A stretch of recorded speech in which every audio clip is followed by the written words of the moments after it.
we were referred by a family friend who's a doctor to a lawyer who did not have experience with visas, but who knew a visa lawyer in Miami, who recommended us a very trustworthy lawyer. They said they didn't know any better, but this guy was not good.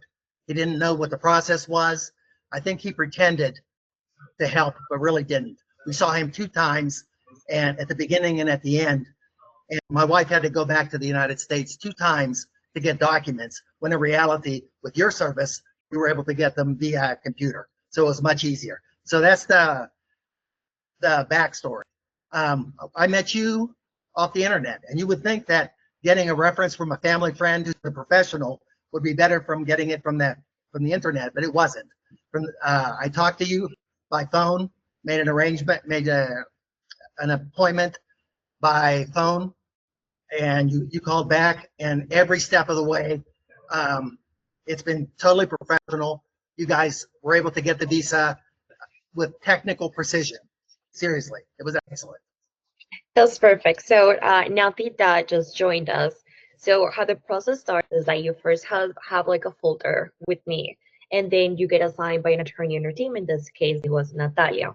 Right. So tell us a little bit more, like once that you already started working with us, like when we send you that initial communications, how the process started. We did the visa process both for you and your wife. So how was the process? How was the visa process with your wife contrasted with yours? With mine? That's interesting. She's here, in fact, she could tell you a little bit of her side, but she was able to be approved relatively quickly without having all her documents. In my case, they were looking at to cross every T and dot every I, and even go beyond that. You know, like you said, you had to be the notary. You had to notarize it, which is probably unheard of. At any rate, hers was easy, mine was hard. But the bottom line is, this whole process is difficult to do without a lawyer, because you have to have, I mean, it's very technical. You have to have so many documents, but you have to know exactly what you want and how to get them. And if you try to do it yourself, you're going to screw up. And there's a time frame which the visa application will expire before you're able to get all the documents accumulated. So very important to have help. Again, the steps are simple, but each one is complicated. That's true.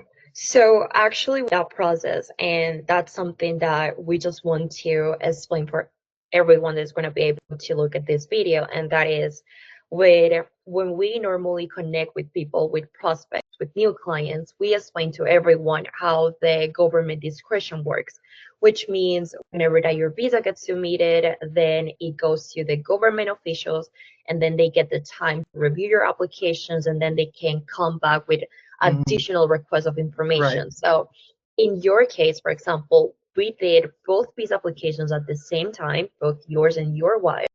And the initial documentations, they were the same, like the apostles, you got it from the same service, and they were the same apostles, for example, in the documents. Then with your wife, her visa was approved. It was accepted by one officer, and then your application was accepted by a different officer with the government entity. And her visa application was reviewed. She received one request of additional information that Nancy can tell us a little bit more about it. It was pretty easy. And then with your applications, we received multiple requests of additional information. Actually, we got your visa to be considered withdrawn because how long it took us to gather all of those additional documentations and submit it again. In that second submissions, we once again received additional requirements by the government entity, things that they never asked for, like notarizing documents by the attorney, not just the applicant, which is something that in reality we haven't had to do before for other clients. So it's just like that government discretion, that when we say, okay, the government entity can get back and ask for whatever they want, it actually means whatever they want. Right. So Nati, with your experience, what was the difference with the two applications? Like when we started the process, when you received the documentations from both of them, how do you generally look at the document and say, oh, maybe these two applications are different, and that's why wife is going to be approved faster, and then he's going to get more requirements. Okay, so hi Tom, how are Hi, you? Natalia. Un placer. Un placer. Okay, when we received the documents from Tom and his wife, we received the same documents, meaning really the same documents because they both are applying for a pensioner visa. So they need the mandatory documents for that kind of visa. When we reviewed the documents, we saw that they are the same. And we apply for the visas, and when the government entity review the application, they send two different requests, one for Tom and one for his wife.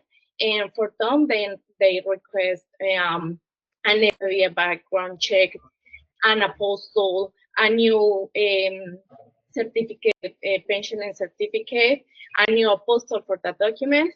And for his wife, they request just a new scanned copy of the passport. That's it. So there is really a completely different process. It's the same visa application, but they are different government entity agents review the process and they request different documents. So we have two completely different process. His wife get the approval so fast, like in some days. And then with them, we have to apply for a second time and for the visa, and we have to get a lot of new documents. But finally, we got the approval. Thank God. Yeah, But really. it's Yeah, thank God. process. I was ready to go to Panama again.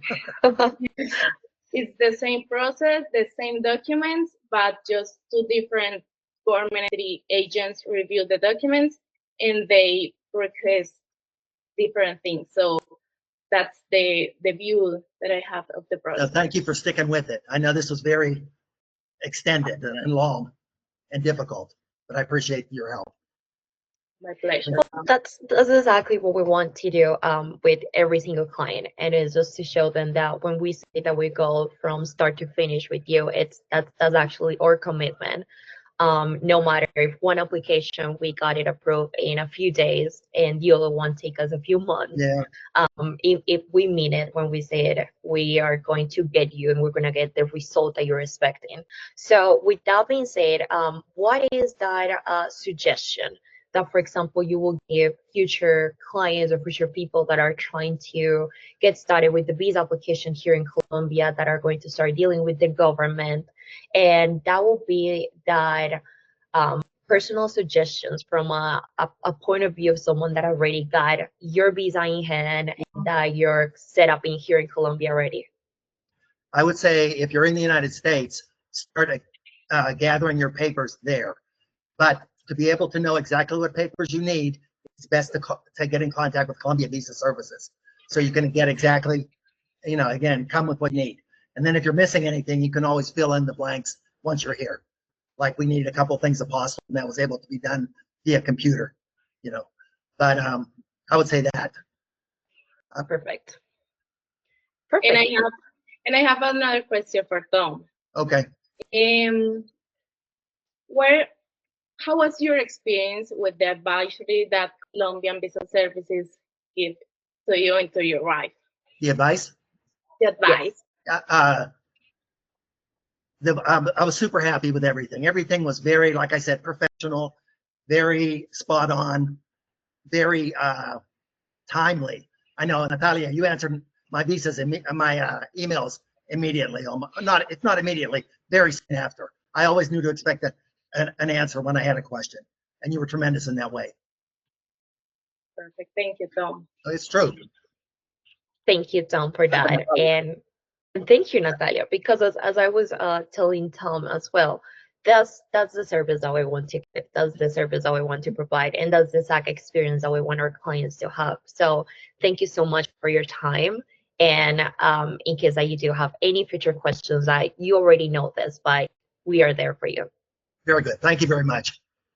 Thank you, Daniela, and thank you, Natalia.